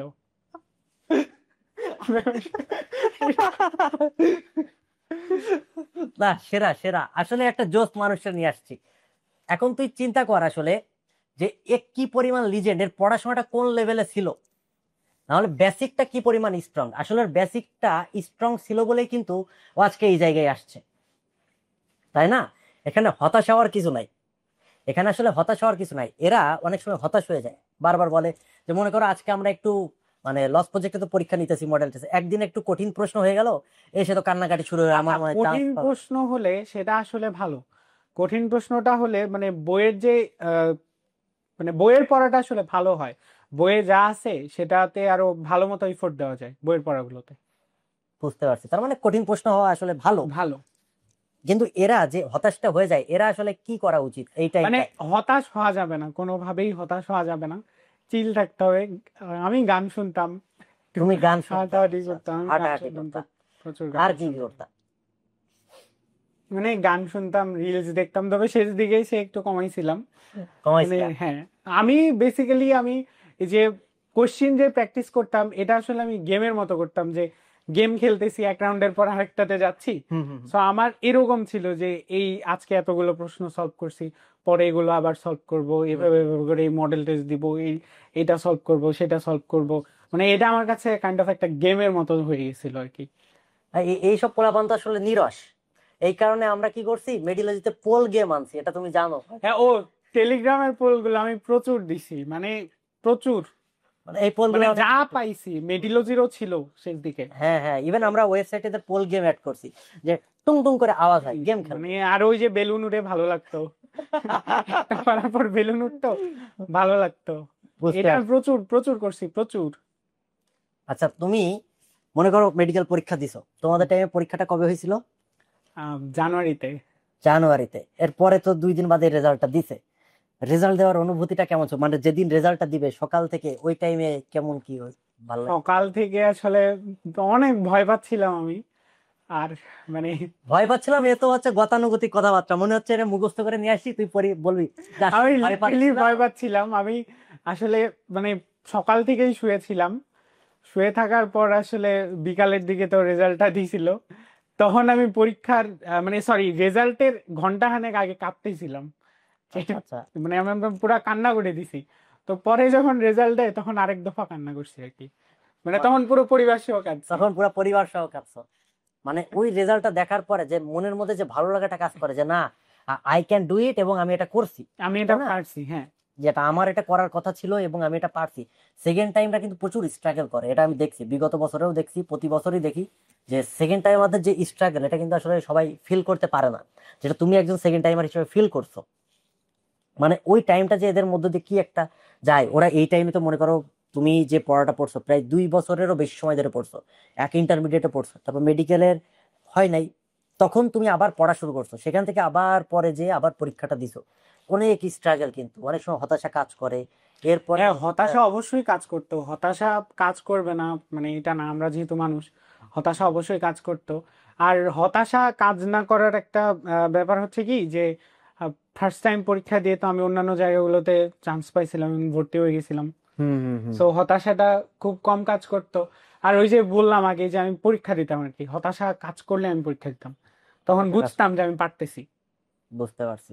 আচ্ছা, এইখানে এক্সট্রা ইনফোর গুরুত্বটা কেমন? এই যে একজন বলছে যে এক্সট্রা ইনফোটা। আসলে আমি মনে করি যে এক্সট্রা ইনফরমেশন বলতে কিছু নাই।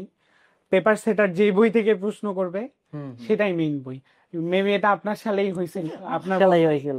যে অন্য রাইটার থেকে তো সেখানে বলা যায় না যে প্রশ্ন দেখে যে এটাই। আমরা যেহেতু একটা বইকে মেইন ধরে পড়ি, তো আমরা বলি যে বাকিগুলো হচ্ছে হুম। Extra information. But normally paper সেটার যে বই থেকে প্রশ্ন করে সেটাই আর কি সেটাই মেইন তার ধরে, কাছে মেন বই। মেইন বই কিন্তু আর কি। অ্যাকচুয়ালি আসলে কি ওর এখন এই 6টা দিনে মনে করো এই 6টা দিনে যেটা বললাম আমি একটু আগেই বলছি যে বক্স গুলো দেখা উচিত। এক্সট্রা ইনফরমেশন বলতে বক্স গুলো দেখা উচিত। কারণ হচ্ছে একজন টিচার যখন প্রশ্ন করবেন তখন কিন্তু আগে চোখে বক্স গুলোই পড়ে, ভেতরের প্রশ্ন, ভেতরের জিনিসগুলো খুব কমই পড়ে। হুম, বক্স গুলো থেকে প্রশ্ন বানানো সহজ। সো আমি বুঝতে বলবো যে পারছি। সময় যেহেতু নাই, সো শুধু বক্স গুলো দেখে যেতেই বলবো। মানে ব্যাপারটা মেইন হচ্ছে বইটা ভালো প্রশ্ন মতো। করে তো ডাক্তাররাই, মেডিকেল সেক্টরে, ওরা তো আসলে রুগী দেখে, তো তোমার জন্য অত ভাবার টাইম নেই, ও যেখানে প্রশ্নটা সহজ পাবে যে না প্রশ্ন বানানোটা ইজি, ও বানাই দিবে। মানে এগুলো আমি চিন্তা করতাম আর কি যে কিভাবে কিভাবে প্রশ্নটা হতে পারে। তার মানে একটা লাইন পড়ার সময় ওকে আগে চিন্তা করতে হবে এখান থেকে প্রশ্ন আসলে হয় কিনা, হুম। না হলে এই ব্রেনে জন্যই পড়বে কিন্তু না। মানে এটা সহজ করার জন্যই বইগুলো দাঁড়িয়ে দেওয়া, বুঝতে পারছি, এই জন্য দাগানো লাইনটা আসলে বেশি দাঁড়ানো করে লাইনটা পড়া এই জন্য উচিত, বুঝি। তাই না? এখন তুমি বলো এই টাইমে কেমিস্ট্রি, ফিজিক্স, ম্যাথ প্র্যাকটিস সম্পর্কে বলো, এরা তো ম্যাথ নিয়ে প্রচুর প্যারা খায়। আচ্ছা, আমার ম্যাথ নিয়ে এখন বললে এটা কি হয়েছে আমি জানি না। আমি ম্যাথ নিয়ে মোটেও প্যারা খাইতাম না। ম্যাথ করতে আমার ভালো লাগতো। আমি যেহেতু ম্যাথ হ্যাঁ ফিজিক্স হ্যাঁ। পাবলিকে ছিলাম কলেজ থেকে। হুম হুম সো আমার কলেজ থেকে ম্যাথ ফিজিক্সে বেশি ভালো লাগতো, বেশি হুম। ইন্টারেস্টেড ছিলাম ম্যাথ ফিজিক্সে। যেহেতু এনডিসি তে কুইজ টুইজ হইতো ম্যাথ ফিজিক্সে খুব বেশি, সো এটা মানে ভালো লাগা ছিল, তো আমার সমস্যা হতো না। বাট তারপরেও তো করতাম, হুম হুম। তারপরেও ম্যাথ গুলো করতাম, প্র্যাকটিস করতাম, যেহেতু শর্টকাটে করতে হতো অনেক কিছু। মানে এই টাইমে সূত্রগুলো আর শর্টকাট গুলো একটু এই দেখা উচিত। টাইমে কাজটা হচ্ছে যে ফিজিক্সের ক্ষেত্রে যেটা বলবো, ম্যাথ তো অনুশীলনীতে যেগুলো আছে হুম, সেগুলা করা, আর কিছু ছোট ছোট সূত্রগুলো মুখস্থ করে ফেলা। তো বুঝতে সূত্রগুলো মুখস্থ করলে, আর মেডিকেলের যে ম্যাথ গুলো আসে সেগুলো দেখা যায় বেসিক্যালি সূত্র দিয়ে একটা সূত্র কাজে লাগাই হচ্ছে আচ্ছা আচ্ছা। ম্যাথটা করে ফেলা যায়। আর ম্যাথ হচ্ছে বেশি এখন কেমিস্ট্রি থেকেই আসতেছে। সো কেমিস্ট্রির ম্যাথ গুলো ভালো মতো করা উচিত, অনুশীলনীর গুলো বা বইয়ের মানে ভেতরে আমি যা বসে আছে আছি বলে কি কেমিস্ট্রির কথা বললে এক্সট্রা করে এমন কিছু? না না, গত বছরের প্রশ্নটা দেখেন বা তার আগের বছরের প্রশ্নটা দেখলে বুঝবেন যে ফিজিক্সের থেকে কেমিস্ট্রির ম্যাথ বেশি। ইভেন এবার যেহেতু ফিজিক্সের মার্কসটাও কমে গেছে, তো কমে গেছে, এবার কেমিস্ট্রি থেকে তো কেমিস্ট্রি থেকে আসার একটু ঝামেলা চান্সেস করার চাপ। বেশি। ইভেন 15 মিনিট তো আরো এক্সট্রা 15 দিছে, মিনিট 1 ঘন্টা থেকে 15 বেশি। মিনিট আচ্ছা, এখানে হাসান বলে আমাদের ইয়া কমেন্ট করছে যে শেষ সময়ে আপনি কিভাবে টাইম ম্যানেজমেন্ট করতেন, রিভিশন দিতেন। বা টাইম ম্যানেজমেন্ট কিন্তু একটা বিশাল বড় ফ্যাক্ট, যে কারোর পড়তে 5 ঘন্টা লাগে, তোমার না হয় আগে পড়া ছিল, তুমি টাইম দিছো চলে গেছে, মানে এরা কিভাবে টাইম এখন ম্যানেজ? আসলে যতটুকু পড়ার সেটা সময় নিয়ে শেষ করতে হবে। আমি বলবো যে পড়াটা শেষ করে যাওয়া উচিত, যেভাবে হোক একটু কষ্ট হোক, হুম পড়াটা শেষ করেই হলে যাওয়া উচিত। হুম মানে ধরেন যে 5 ঘন্টা সময় লাগছে, একটু দ্রুত পড়ার চেষ্টা করতে হবে। হুম। যেহেতু সময়টা কম, এখন একটু দ্রুত আহ, দেখে যেতে হবে। এমন না যে সবগুলো জিনিসই গুরুত্বপূর্ণ, দাগানো সবগুলো গুরুত্বপূর্ণ না, সবগুলো থেকে প্রশ্ন হয় না। হুম। মানে ওগুলো মানে পড়ে যেতে হবে আর কি, খুব দ্রুত পড়ে যেতে হবে, এখন শেষ করে যেতে হবে সবগুলো, পড়ে শেষ করে যেতে হবে, এটাই বলবো। এমন না যে দুই একটা টপিক 2-3টা চ্যাপ্টার পড়ছি, যে ইম্পর্টেন্ট চ্যাপ্টার গুলো। এখন কিন্তু প্রশ্ন হয় যে ইম্পর্টেন্ট বা খুব গুরুত্বপূর্ণ বা কম গুরুত্বপূর্ণ, এরকম কিন্তু হয় না। হয়। কারণ দেখা যায় যে কোনো কোনো বছর রক্ত থেকে কোনো প্রশ্নই আসে না, সমন্বয় নিয়ন্ত্রণ খুবই একটা চমৎকার একটা চ্যাপ্টার, নার্ভ হুম, টার্ভ আছে, হরমোন আসেই নাই প্রশ্ন। আসেই নাই প্রশ্ন। সো আর দেখা যায় যে শেষ দিকের যে চ্যাপ্টারটা আমরা পড়ি না, খুব কম গুরুত্ব দিই। আমিও খুব কম গুরুত্ব দিছি, যে কি একটা বিনোদনমূলক একটা অধ্যায় ছিল, বিনোদনমূলক অধ্যায়, মৌমাছি, মৌমাছির হ্যাঁ, অধ্যায়, বিনোদনমূলক ওই যে অধ্যায়। শেষে ওই যে যেন প্রাণীর আচরণ, প্রাণীর হ্যাঁ। আচরণ, প্রাণীর তো আচরণ দেখা গেছে কোনো বছর ওইটা থেকে 2-3টা প্রশ্ন আসছে। প্রশ্ন সো আসে। এটা বলা যাবে না। আমি বলবো সবগুলো মানে আর কি টাচ করে যেন যাও আর কি, যেন দেখলে পারো, বুঝতে পারছি, এটাই আমার প্রত্যেকটা অধ্যায়ের ইম্পর্টেন্ট টপিক গুলা টাচ টাচ করে টাচ করেছে। করে করে যাও। ইভেন এই সিক্রেট শাসনে এদেরকে হচ্ছে 2 স্টার 3 স্টার দিয়ে টপিক গুলো মার্ক হ্যাঁ, করে আগে দেওয়া হচ্ছে। 3 স্টার গুলো পড়তে হবে, মানে প্রথমে সবগুলো 3 স্টার পড়ে ফেলবা, এটা গুরুত্বপূর্ণ। আচ্ছা, তারপরে সময় পাইলে বাকিগুলো। তারপরে সময় পেলে, ইভেন এরা সময় পাবে না এটা আমি জানি, এরা যে পরিমাণ মানে শয়তান, এরা সময় পাবে না আমি জানি, ওরা 3 স্টার পড়বে। 3 স্টার পড়লেও হবে ইনশাল্লাহ। আচ্ছা, এখন ভাইয়া লাস্ট মোমেন্টে ইংলিশ যদি শুধু বিসিএস, মেডিকেল আর ডেন্টালের কোশ্চেন সলভ করি তাহলে কি হবে? অবশ্যই হবে, আমি এই কথাটাই বলছি। এখন লাস্ট মোমেন্টে তোমার তো এত বড় বড় বই পড়ার সময় নাই, এখন খুব অল্প সময়। এই অল্প সময়টাকে ভালো মতো কাজে লাগাইতে হবে। দেখা গেছে তুমি শুধু অল্প পড়ে গেছো, হুম। এটাই কমন চলে আসছে, তোমার লাক ভালো থাকলে এটা কমন চলে আসলে চান্স পেয়ে যাবা। এইটা একটা ব্যাপার। আর তুমি এই যে যে প্রিপারেশনটা নিছো, মোটামুটি তোমার মেডিকেল জার্নিটা তোমার হচ্ছে কি বলা যায়, ফার্স্ট টাইমে যখন চান্সটা হলো না, তারপর থেকেই তো শুরু করার প্রিপারেশন নিছিলা। এই টাইমে তোমার সোশ্যাল মিডিয়াটা কেমন ইয়া ছিল, তুমি অ্যাক্টিভ ছিলা আমার নাকি? সোশ্যাল মিডিয়া বলতে আমার ফেসবুক বন্ধ ছিল, ইনস্টাগ্রাম ছিল শুধু। এই এরা এই ইনস্টা নিয়ে কথাবার্তা বলতেছে, এই কারণে আমি জিজ্ঞেসটা করলাম। আসলে ইনস্টাগ্রামে ইনস্টাগ্রাম ছিল মানে ফেসবুকটা অফ ছিল এইটা। ফেসবুক অফ ছিল, কারণ ফেসবুকে অনেক নিউজ আসতো, তারপরেও দেখতাম মাঝে মাঝে, হুম। মানে খুবই কম। আমি ফেসবুক মনে হয় পুরো অ্যাডমিশন জার্নিতে আমার ফেসবুক 10 ঘন্টাও মনে হয় ইউজ করি নাই সেকেন্ড টাইমে। মানে মানে পুরো যত মাস আমি 8-9 মাসের যে প্রিপারেশনটা নিছি, 10 ঘন্টাও মনে হয় না ফেসবুক ইউজ করছি। মেসেঞ্জারও বন্ধ করে রাখছিলাম, মেসেঞ্জার, শুধু ইনস্টাগ্রাম ছিল, শুধু ইনস্টাগ্রাম ছিল। ইনস্টাগ্রামে কি করতো? রিলস দেখতাম। রিলস দেখতো। এরা রিলস দেখেও 95তম হয়েছে, আর তোরা যে রিলস দেখার কথা বলতেছিস, যতক্ষণ ধরে কথাবার্তা বললি, তোদের তো আসলে মারা দিয়ে গাছে উঠে যাওয়া দরকার। এখন এই কারণে এরা যেন সোশ্যাল মিডিয়া কমায় দেয়, আমরা কিন্তু সবকিছু ওয়েবসাইট বেসড করে ফেলছি, ওয়েবসাইট বেস করছে, কিন্তু তারপরে এরা হচ্ছে প্রচুর শয়তান। এই যে একজন কমেন্ট করছে কেমিস্ট্রি নিয়ে যে শুধু অনুশীলনী করবে কিনা, বা মেইন বুকের অনুশীলনী একসাথে হ্যান্ডেল করতে হিমশিম খাচ্ছে। না না, হিমশিম খাওয়ার কোনো কারণ নাই, কারণ অনুশীলনী নিয়ে তো অনেকগুলো ক্লাসও দেওয়া হয়েছে, হুম হুম হুম। পরীক্ষাও হয়েছে। সো এখন আসলে এটা বলা মানে একটু ঝামেলা আছে। কারণ এখন তো সবকিছু আসলে পড়ার দরকার নাই, তুমি তো সবগুলো তবে আমি সব পারবা। বলবো যে এখন তোমরা এটাও করতে পারো, আগে অনুশীলনীটা শেষ করে তারপরে হচ্ছে দাগানো লাইন গুলো পড়তে পারো। দাগানো লাইন গুলো পড়তে পারো। তবে দাগানো লাইন পড়ে যেতে হবে, এমনও হইতে পারে যে সব না, আমাদের সেশনেই সব তো অনুশীলনী থেকে আসে নাই, হুম হুম হুম। এন্ড আসবেও না। আচ্ছা, এখন কি ফিজিক্সের ম্যাথ গুলা স্কিপ করলে প্রবলেম হবে? মানে ফিজিক্সে তো সব ম্যাথ আসলে দেখা যায়। না, ফিজিক্সের আসলে সব ম্যাথ তো লাগে না, কয়েকটা চ্যাপ্টার থেকেই নর্মালি ম্যাথ গুলো আসে। হুম। হ্যাঁ, তো ওইগুলো একটু দেখে যেতে হবে। আর আমি বলবো ম্যাথ দেখে যেতে না পারলেও ছোট ছোট সূত্রগুলো দেখে যাবা, বুঝতে পারছি, মানে ছোট ছোট সূত্রের যে ম্যাথ গুলা, এক সূত্রের ম্যাথ গুলা বা সূত্রগুলাই মুখস্থ করে যাবা, এটাও কাজে দিবে। পরীক্ষার হলে বসে ক্যালকুলেশন করা যাবে, সমস্যা নেই। পরীক্ষার হলে বসে ক্যালকুলেট, কারণ এখন তো 1 ঘন্টা 15 মিনিট, তুমি ওইগুলা পরে করবে, আগে ওভার শিওর। তুমি কি করছিলা মানে পরীক্ষার টাইমে, মানে কি করা উচিত বলে তুমি 100টা এমসিকিউ আছে? আচ্ছা, আমি যেটা করতাম সব পরীক্ষাতেই, আগেও যে মডেল টেস্ট গুলা দিতাম, আগে যে জ্ঞানমূলক গুলা থাকতো, যে কোনো কিছু চিন্তা করতে হচ্ছে না, আমি দেখতেছি পারতেছি দেখতেছি পারতেছি, এগুলো আগে দাগাই ফেলতাম। তারপরে দ্বিতীয় ধাপে দাগাইতাম হচ্ছে যেগুলো একটু চিন্তা করতে হচ্ছে, হুম তো অনুধাবন টাইপের প্রশ্নগুলা, যে কি কেন, বা বড় অপশনের যে প্রশ্নগুলো। হুম। আমি বড় অপশনের প্রশ্নগুলো দেখা যেত যখন দাঁড়াতাম নিজে পরীক্ষা দিতাম, বড় অপশনের যে প্রশ্নগুলো থাকতো সেটা আমি পড়তামই না প্রথমবার, ওটা পুরোটাই বাদ দিয়ে চলে যেতাম। মানে শুধু জ্ঞানমূলক ছোট ছোট প্রশ্নগুলো আগে দাগাই ফেলতাম, হুম হুম। দ্বিতীয় ধাপে সেটা দাগাতাম, এবং থার্ডে আমি ম্যাথগুলা করতাম, তারপরে যেই দু একটা বাকি থাকতো হুম। সেগুলো একটু চিন্তা ভাবনা করে দাগাতাম বা কখনো দাগাতাম না। মানে দাগাতাম যদি 50-50 থাকতাম তাহলে দাগাতাম, আদারওয়াইজ দাগাতাম না। আচ্ছা আচ্ছা, আদারওয়াইজ দাগাইতে না, কিন্তু 24 মিনিটে সবকিছু দাগাই ফেলছো তুমি। কিন্তু সেটা আসলে আমার যেটা হয়েছে, প্রশ্নগুলো খুব ছোট ছোট ছিল আমাদের সেশনে, এন্ড প্রশ্নগুলো কমন, মানে অনেক প্রশ্ন কমন ছিল, বুঝতে পারছি। অপশন অনেক প্রশ্ন কমন ছিল, এই জন্য তার মানে যে কোনো পরীক্ষার ক্ষেত্রে করা উচিত আগে ওভারশিওর গুলা দাগানো, তারপরে এসে কোনগুলা দাগানো, তারপরে একটু যেগুলো চিন্তা করতে হচ্ছে, একটু বড় অপশনের প্রশ্নগুলো। বড় অপশনের গুলো, কারণ ওইখানে তো ম্যাথ নাই, একটু চিন্তা করলে আনসার পারা যায়। তারপরে কোনটা দাগাবে? তারপরে ম্যাথ। তারপরে ম্যাথ, মানে থার্ড স্টেজে যে ম্যাথ, এটা দাগানো উচিত। আর এখন যেহেতু 15 মিনিট আরো বোনাস, 15 মিনিট বোনাস। অনেক সময়। তুমি এদের মানবিক গুণাবলী নিয়ে কি বলবা, যে মানবিক আচ্ছা, গুণাবলী ঠিক মানবিক করা উচিত? গুণাবলী নিয়ে আসলে আমার ধারণা খুব বেশি নাই, বাট রিসেন্ট কিছু প্রশ্ন আমি যেগুলো দেখছি, হুম। আমার মনে হয় নিজের সাধারণ জ্ঞানটা কাজে লাগায় একজন মানে উচ্চ মাধ্যমিক পাস একজন ছেলে মেয়ে সেগুলো উত্তর করতে পারবে আমার মনে হয়, উত্তর খুব একটা করতে বেশি পারবে। পেঁচাবে না। আর যদি পেঁচায় তাহলে কিছু মেডিকেল রিলেটেড জিনিসপত্র হুম একটু অ্যাড হুম। করতে পারে।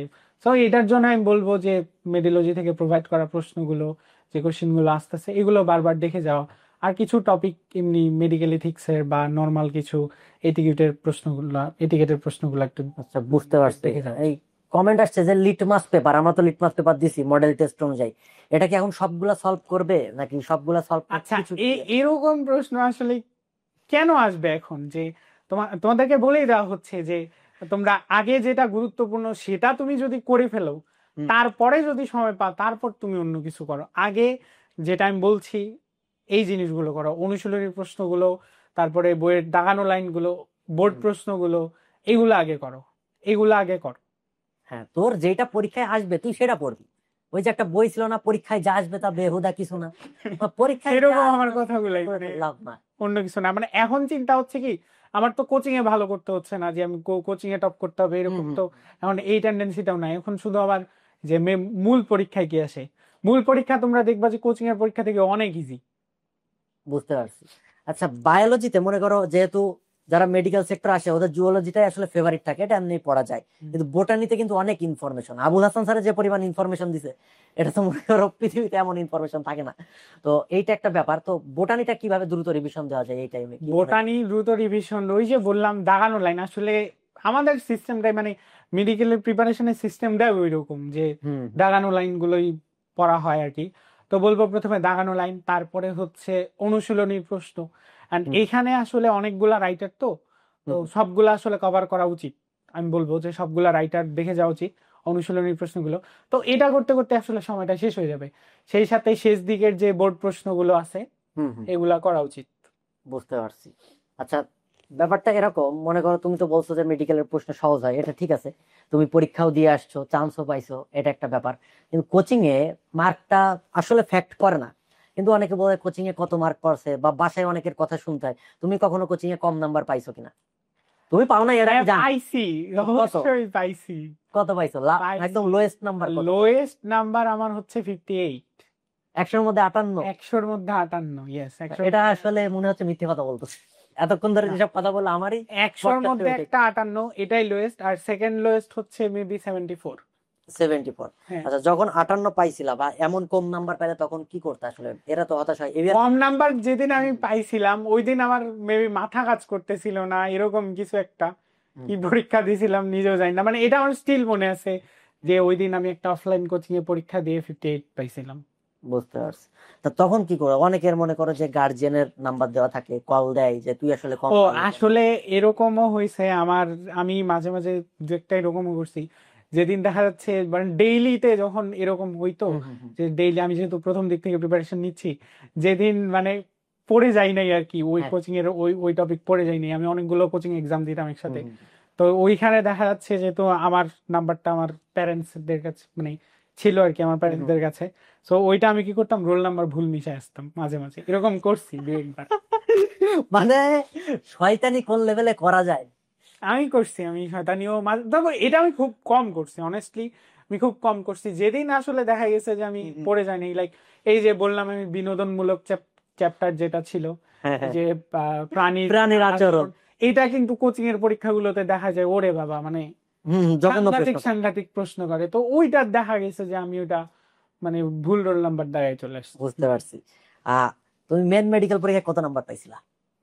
আমি 89.25 পাইছিলাম, বাট এটা আসলে যে অনুশীলনীর ঝামেলার জন্য হুম, 3 আরো কমছে আমার। আমি বাসায় ক্যালকুলেশন যেটা করছিলাম, হ্যাঁ হ্যাঁ। মানে এই যে উত্তরগুলো হয়তো হুম, অনুশীলনী থেকে নিছিলাম, আমি ভেতর থেকে দাঁড়াইছিলাম, আচ্ছা আচ্ছা, বুঝতে এইরকম পারছি। আর কি। তার মানে আসলে বলতে চাচ্ছ যে এ, দেখ, অনেকে বলবে যে অনুশীলনীতে ভুল থাকলে কি করবো, অনেকে বলে আসলে ভুলটা এই কাটানো। জন্যই আসলে এখন কেউ আমাকে প্রশ্ন করলে হুম আমি বলি যে অনুশীলনীর ভুল যেটা, হুম আসলে যদি প্রশ্নটা অনুশীলনী থেকেই হয় হুম, তাহলে উত্তরটা কিন্তু ওখান থেকেই নেওয়া হয়। আমি হ্যাঁ হ্যাঁ। উম, এ যে ভুক্তভোগী, আমি ভুক্তভোগী। এ মারা খেয়ে বুঝছে ব্যাপারটা এরকম। এ বাসায় যে ক্যালকুলেশন করে সেখান থেকে 3 মার্ক কম পাইছো, হুম। এটাই হিসাব। যে অনেকে বলে যে আসলে সঠিকটা দাগানো উচিত, অনেকে বলে যে না স্কিপ করো, অনেকে বলে যে এটা করা উচিত, কিন্তু এই যে ভুক্তভোগী এ নিজে হিসাব করছে, নিজে ফল পাইছে, নিজে তোকে বলতেছে অনুশীলনীতে যেটা থাকবে সেটা দাগাবে, সে ভুল থাকুক আর ঠিক থাকুক, রাইট? সেটাই। এইটাই হচ্ছে একটা ব্যাপার। আহ আর হয়তো তার কারোর কোনো প্রশ্ন নাই, যদি কোনো প্রশ্ন থাকে তাহলে তোমরা করতে পারো, এটা সেশনটা তোমাদের জন্যই। মনে হচ্ছে সব কোশ্চেন গুলা করা হয়ে গেছে। তো টোটাল সেশনটার মেন কথা হচ্ছে তুমি অনুশীলনী পড়বা, বোর্ড কোশ্চেন সলভ করবা, বেশি বেশি প্র্যাকটিস করবা, এইটা একটা ব্যাপার। আসলে দেখা যায় যে অনেকে বলে ভাইয়া এত পড়তেছি এত পড়তেছি মনে থাকে না। হুম হুম। মনে আসলে আমারও থাকতো না, আমার মানে বোটানি জঘন্য লাগতো, বোটানি খুবই জঘন্য জঘন্য, লাগে। আমার ফার্স্ট ইয়ার থেকে বোটানি জঘন্য লাগতো। হুম হুম, তারপরে দেখা যেত কি প্র্যাকটিস করতাম আমি, প্র্যাকটিস করলেই আসলে মানে অনেক কিছু মাথায় অটো সেট হয়ে যেত। বুঝতে পারছি। আচ্ছা, এই টাইমে যে সেকেন্ড টাইমার অনেকে ফ্যামিলি প্রেসারে পড়ে, হ্যাঁ, এই ফ্যামিলি প্রেসারটা আসলে কিভাবে সলভ করা উচিত? ইভেন আমারও মনে হয় যে গার্জিয়ানদেরও, যে বাবা মারও একটু সচেতন হওয়া উচিত যে তার ছেলে বা মেয়েটা এখন সেকেন্ড টাইম প্রিপারেশন নিতেছে। অনেকে বাবা মা মনে করে যে মেডিকেল না হইলে হয়তো হবে না, জীবনটাই এমন হয়ে গেছে। ভাই মেডিকেল না হ্যাঁ, হইলে জীবন শেষ না, জীবনে বেঁচে যাওয়া। না এইটা একটা ব্যাপার, কিন্তু আসলে অনেকের বাবা মা, আমি বলি সবার দিক থেকে একটু কমফোর্ট জোনে আসা উচিত, কনসিডার করা উচিত। আসলে এখানে আসলে আমি বলবো এটা প্যারেন্টসরা শুনলে, যে প্যারেন্টসদেরই আসলে কুল থাকা উচিত। আমার প্যারেন্টসরা সবসময় কুল ছিল, হুম হুম, সাপোর্টিভ ছিল, এটা আমার এটাই। জন্য মানে মনে হয় খুব ভালো একটা মানে দিক ছিল যে আমার ফ্যামিলি প্রচুর সাপোর্টিভ ছিল। বুঝতে পারছি। আচ্ছা, আমাকে এখন জিজ্ঞেস করছে আমি মেডিকেল ভর্তি পরীক্ষায় কয়টা দাগাইছিলাম, আমার কথা বললে তো আমি নিজেই আচ্ছা মাঝে আমি মাঝে হতাশ বলি, হয়ে আমি যাই। 98টা দাঁড়াইছিলাম। 98টা? হ্যাঁ আমি 98টা দাগাই নাই ভাই, 98টাই দাঁড়াইছিলাম। আমি 98টাই দাগাই নাই। মানে আমার পরীক্ষা টাইম, ওই যে বললাম প্রথম 4টা কোশ্চেনে আমার বায়োলজি, এবং এটা তো আমি পারি নাই। আপনাদের সেশনের প্রশ্নটা একটু বেশি কঠিন অনেক ছিল। কঠিন হয়েছিল, অনেক কঠিন হয়েছিল। আর সেই ক্ষেত্রে আমার প্লাস পয়েন্ট ছিল হচ্ছে ফিজিক্স, কেমিস্ট্রি, ইংলিশ, এগুলো আমি সব কমন আর রাখছিলাম। এখানে দেখা যায় কিছু পাবলিক শুধু বায়োলজি দিনরাত 24 ঘন্টা পড়ে, হুম, এরকম দেখছি। যেহেতু সেকেন্ড টাইমে প্রিপারেশন নিছি, অনেক পাবলিকের সাথে মিশছি, মানে অনেক এরা মনে সাথে করে মিশছি। মেডিকেল মানেই হচ্ছে বায়োলজি, বায়োলজিটা ভালো আলটিমেটলি না, ব্যাপারটা এরকম। দেখো যে কঠিন মানে কোশ্চিন যদি কঠিন করেও তাহলে কিন্তু সেটা বায়োলজিতেই করবে, আর কেমিস্ট্রিতে করতে পারে তবে চান্সেস খুব কম, আর Chance ফিজিক্সে খুবই কম। করবেই না, এটা মানে লিখে রাখো তোমরা। লিখে রাখো, এ হচ্ছে ভুক্তভোগী। এখন তোর যদি বিশ্বাস না হয় তাহলে তুই মারা খা। এখন দেখা যাচ্ছে যে প্রশ্ন কঠিন হইলেও চান্স পাওয়া যায়, হুম কারণ বায়োলজি মানে কঠিন হইলে বায়োলজি হবে যে তুমি অনেকগুলো রাইটার পড়ো নাই হুম বা একটু পেঁচাইছে কোশ্চিনটা, বাকিগুলো থেকে নাম্বার তুললেই হয়ে যাবে। যে ফিজিক্স কেমিস্ট্রিতে মানে যদি হয় মানে দেখা গেছে কি যে যে বছর প্রশ্নগুলো করা হয়েছে যে কঠিন প্রশ্ন বলতে বায়োলজিটাই করছে, সে বছর কিন্তু ফিজিক্স কেমিস্ট্রি হচ্ছে মানে অনুশীলনী থেকে অনেক বেশি গেছে। এবার ওই যে আমার টাইমে আমার সেফ জোন ছিল তো ফিজিক্স এবং কেমিস্ট্রি, আমি এইগুলা দাগাইছি আগে। দাগানোর পরে আমি দেখছি যে না, মোটামুটি একটা লেভেলে আসছি, তখন আমি বায়োলজি গুলো আস্তে আস্তে কারেক্ট করার চেষ্টা করছি। আর এবছর তো সময়ও 15 মিনিট বেশি, আর অনেকেই দুশ্চিন্তা করতেছে হুম যে প্রশ্ন আসলে অনেক বেশি কঠিন হবে 15 মিনিটের জন্য। হুম। আমার এরকম কিছু মনে হয় না যে না, 15 মিনিট প্রশ্ন আসলে কঠিন হলে সবার জন্য কঠিন, সহজ হলে সহজ সবার হইলে জন্য সহজ। সবার জন্যই সহজ। আমি আসলে দাগাইছিলাম 95টা। আচ্ছা, কম কম কি? ওই প্রশ্নে 95টা দাগানো ড্রিম ভাই। এইটা একটা ব্যাপার। এখন তুমি বলো যে এই যে সব মিলিয়ে এলোমেলো হয়ে যাচ্ছে, একদিনে একটা পেপার শেষ করতে বলতেছো, মানে এটা আসলে কিভাবে শেষ করা উচিত, আচ্ছা ভালোভাবে এটা নাকি আসলে ভালোভাবে বলবো, কাজ করে? পড়াটা ভালোভাবেই হুম আমি মনে করি হয়ে গেছে যাদের, বা যাদের হয়নি তাদেরকে এই যে গুরুত্বপূর্ণ জিনিসগুলা বললাম, যে অনুশীলনী বোর্ড প্রশ্নগুলা দেখো। আমি বলি তুমি তো এখন একটা বই পড়ে শেষ করতে পারবে না যদি আগে ভালো মতো না পড়ো, হুম। বাট তোমার যে অনুশীলনী প্রশ্ন, বোর্ড প্রশ্নগুলো আছে, এগুলো চাইলেই তুমি শেষ করতে পারো। এন্ড দেখা গেছে তুমি একটা বই পড়েও পারতেছো না, সেখান থেকে প্রশ্নও কম আসতেছে, এখান থেকে অল্প পড়েই তুমি অনেকগুলো প্রশ্ন পারতেছো। সো মানে এখানে যদি অল্প পড়েই অনেকগুলো পারা যায়, লাভ তো এই ব্যাপারটা। হুম হুম হুম হুম সো একটু টেকনিক্যাল হইতে হবে, যে গদ বাঁধা সব পড়তেই থাকতে হবে পড়তেই থাকতে হবে এরকম না। একটু প্রশ্ন বিশ্লেষণ করতে হবে, দেখতে হবে যে কোন জায়গা থেকে আসে কোন জায়গা থেকে আসে না, কি পড়তে হবে কি পড়তে হবে না, এগুলো বলা হয় ক্লাসে বারবার। হুম হুম হুম। আচ্ছা, এই যে মনে করো তোমার যখন একটা টপিক তুমি পড়তে যাচ্ছ, তুমিও সমস্যা ফেস করছো যে এই টপিকটা আমি বুঝতেছি না বা এটা হয়তো পারতেছো না। সাপোজ যেমন মনে করো যে কার কথা বলবো, গুণগত রসায়নের কথা। তুমি হঠাৎ করে পৃষ্ঠা উল্টাইতে একটা টপিকে তুমি ঝামেলায় পড়ছো, বা বোটানির কথা, ক্রোমোজোমের একটা চার্ট আছে মনে থাকতেছে না। ওই টাইমটা তুমি কি করতা যে এটা তো আমি পারি না, এখন ওইটা কি করতা তুমি? ওইটা করতাম আসলে, দেখতাম আগে যে একটা জিনিস দেখা যেত যে খুব কঠিন প্রশ্ন, এই যে বললাম প্রাণীর আচরণের যে চ্যাপ্টারটা খুবই জঘন্য একটা অধ্যায় ছিল। বুঝতে পারছি, এর প্রাণীর আচরণের প্রতি এত পরিমাণ ঘৃণা জন্মাইছে। তো ওইটা আমি করতাম কি, কোশ্চিন দেখতাম যে মেডিকেলে কি কি টাইপের প্রশ্ন আসে সেখান থেকে। হুম যদি দেখতাম যে খুব বেশি একটা প্রশ্ন হয় নাই বা একটা টপিক থেকেই বারবার প্রশ্ন আসছে, তো তখন আমি খুশি হয়ে যেতাম যে না, হুম হুম এটা মোটামুটি মোটামুটি পড়লেও চলবে। তারপরেও চেষ্টা করতাম, যেহেতু দ্বিতীয়বার আমি অনেক সময় পাইছি, তো বুঝতে পারছি। একটু পড়ার চেষ্টা করছি আর কি। মানে কোন একটা ভালো মতো টপিকে যদি সমস্যায় পড়ো, আগে তুমি দেখো ওই টপিকটাতে কোশ্চেন আসছে কিনা, আসছে বা কিনা, আসলেও কেমন কোশ্চেন কেমন আসছে। কোশ্চিন আসছে, বুঝতে পারছি। তা ওইটা দেখে আগানোটা উচিত আগানো আসলে। উচিত। বুঝতে তো পারছি। এইরকম হয় যে ওই একটা টপিকের পেছনে আমি অনেক সময় নষ্ট করতেছি, ওখান থেকে প্রশ্ন আসতেছে না। হুম বাট হুম পরে দেখা যাচ্ছে যে পরের যে টপিক গুলো খুব ইজি ইজি টপিক, যেটা আমি পড়তে খুব কম সময় লাগতো, সেটা আমি পড়তেছি না, বা ওইটা থেকে আমার প্রশ্নটা মিস হয়ে যাচ্ছে। হুম হুম। এরকম করা যাবে। এটা অ্যাকচুয়ালি সেকেন্ড টাইমারদের জন্য গাইডলাইনটা ছিল। আশা করি তোমরা সকল প্রশ্নগুলা আনসার পাইছো, যে সেকেন্ড টাইমার হিসেবে আসলে তোমার কেমন প্রিপারেশন নেওয়া উচিত। কারণ তোদের জন্য মানে তোরা এত পরিমাণ জ্বালাইছিস, যার কারণে এর টার্মের ভাইবা আছে, সেটা বাদ দিয়ে আমি এর ধরে আনছি। যেহেতু জুনিয়র, আমার মেডিকেল জুনিয়র একটু একটা ফ্যাসিলিটিস পাইছি, যার কারণে, এবং সে কিন্তু ভুক্তভোগী কোনটা করলে আসলে ভালো হয়, এবং সে পরীক্ষা দিয়ে তো বুঝছে যে অনুশীলনে ভুল থাকলে কি করবে। সবকিছু কিন্তু তাকে একটা কম্প্যাক্ট জিনিস বলে দিছে। এবং সেকেন্ড টাইমার হিসেবে তোর কি করা উচিত তুই সেটা ভালো বুঝিস, এবং এই গাইডলাইনটা আসলে তোর জন্য যে কতটা হেল্পফুল এটা তুই এখন বুঝবি না, পরীক্ষার হলে গেলে টের পাবি। যে যেই কথাগুলো বলছে যে কেমনে পড়তে হবে, কিভাবে কি করতে হবে, প্রত্যেকটা subject, biology, chemistry, physics, GK, English, প্রত্যেকটা সাবজেক্ট নিয়ে বলছি আমরা। আচ্ছা, প্রত্যেকটা সাবজেক্ট পড়ার সিস্টেমটা কিন্তু একই রকম মোটামুটি, হুম যে আগে দাগানো লাইন পড়বো, তারপরে প্র্যাকটিস করব, দাগানো লাইন পড়বো, প্র্যাকটিস করব, এরকম। হুম হুম, বুঝতে পারছি। আর যেহেতু আমাদের কোনো সিস্টেম থেকে কোনো প্রশ্ন আসে না, লাইক যে এই সিস্টেমটা কিভাবে হয়, হুম হুম তোমার হচ্ছে হৃৎপিণ্ডে রক্ত সঞ্চালন কিভাবে হয়, এইসব বলো, এইসব তো আসে না। সবই তো ইনফরমেটিভ আসে, বা একটু হালকা পাতলা চিন্তা করতে হয় এই টাইপের প্রশ্নগুলো। সো হুম হুম এত বেশি মানে এই সিস্টেম গুলো পড়তে হয় না, সো দাগানো লাইন গুলো পড়লে এখন না। হুম হুম, বুঝতে পারছি। এইটা হচ্ছে কাহিনী। আশা করি সবাই গাইডলাইনটা সেকেন্ড টাইমার আসলে হেল্পফুল হয়, এবং এটা সেকেন্ড টাইমারদের জন্য আসলে বিশাল বড় সুযোগ। কারণ তুমি সেকেন্ড টাইমার হিসেবে নিজেকে মনে করবা না, এবং সবসময় চিল থাকবা। হ্যাঁ, আর আমি বলবো আর কিছুদিন পরে পরীক্ষা, সবাই কুল থাকো, হোপফুলি হয়ে যাবে। এতদিন অনেক পড়ছো, হুম হুম লাস্ট মোমেন্টে জাস্ট কোশ্চিন গুলো দেখে যাও, কোশ্চিন গুলো প্র্যাকটিস করে যাও। দুশ্চিন্তার কোনো কারণ নাই, তুমি পারবা ইনশাল্লাহ। আর হচ্ছে বলবো চিল থাকো, সবসময় কুল থাকো। মানে মনে করো না যে তোমার 3 মার্ক কাটবে, আগে তো 5 কাটতো, এখন তো আরো কম ব্যাপারটা খুব কম ভালো, তিন যে চার 3 কাটে। হুম। সো এটা কখনো মনে করবা না যে তুমি সেকেন্ড টাইম আর তোমার 3 কাটবে। চিন্তা করবা তুমি পরীক্ষা দিতে যাচ্ছ, চান্স পাবা, এটাই হচ্ছে কথা। কারণ তুমি যেহেতু পরীক্ষা দিতে পারতেছো, মানে যেহেতু চান্স পাবা, একটা সুযোগ আছে, মানে সরকার জানে যে তুমি চান্স পাইতে পারো, এই জন্যই তো হ্যাঁ তোমাকে হ্যাঁ, বসতে দিচ্ছে বসতে পরীক্ষায়। দিচ্ছে, হ্যাঁ। মানে তুই যদি আগেই ধরে নিস আমি চান্স পাবো না, তাহলে পরীক্ষা দিতে তো তোরা তাহলে যাওয়ার দরকার পরীক্ষা নাই। তো মানে দরকার নেই কোনো পরীক্ষা দিতে যাওয়ার। হুম হুম হুম।